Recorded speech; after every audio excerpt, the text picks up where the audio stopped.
రాష్ట్ర deputy CM Pawan Kalyan Hindu పరిరక్షణ చట్టాలు తీసుకురావాలని తిరుపతిలో వ్యాఖ్యానించారని, అయితే వారే గుడులకు శటగోపం పెడుతున్నారని వైసీపీ నాయకుడు భూమా కిషోర్ రెడ్డి తీవ్రంగా విమర్శించారు. అల్లగడ్డలోని ఆయన కార్యాలయంలో మీడియా సమావేశం నిర్వహించి ఇటీవల బద్వేల్ నియోజకవర్గంలో కాసిరెడ్డి నాయన ఆశ్రమాన్ని కూల్చివేసిన ఘటనపై తీవ్రంగా స్పందించారు. వేలాది మంది ఆకలి తీరుస్తున్న ఆశ్రమాన్ని కూల్చడాన్ని తప్పుపట్టారు. తిరుపతిలో డిప్యూటీ సీఎం చేసిన వ్యాఖ్యలను పునః పరిశీలించాలని, బాధ్యులపై చర్యలు తీసుకోవాలని డిమాండ్ చేశారు.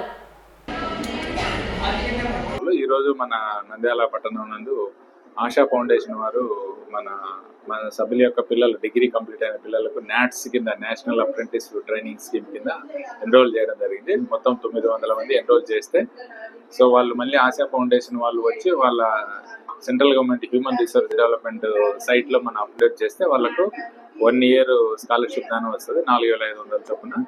సో మొత్తం 12 నెలలకు 54,000 అంటే 1,000 రూపాయలు వాళ్ళకి వెనక్కి ఇవ్వాల్సి వస్తుంది. సో ఎందుకంటే వాళ్ళకు 3 అవర్స్ ట్రైనింగ్ ఇస్తారు, స్కిల్ డెవలప్మెంట్ ట్రైనింగ్. సో దానివల్ల యూత్ ఎంపవర్మెంట్ చేయడానికి వాళ్ళకి ఇంట్రెస్ట్ ఉన్న దాని మీద వాళ్ళ ఆన్లైన్లో క్లాసెస్ ఉంటాయి.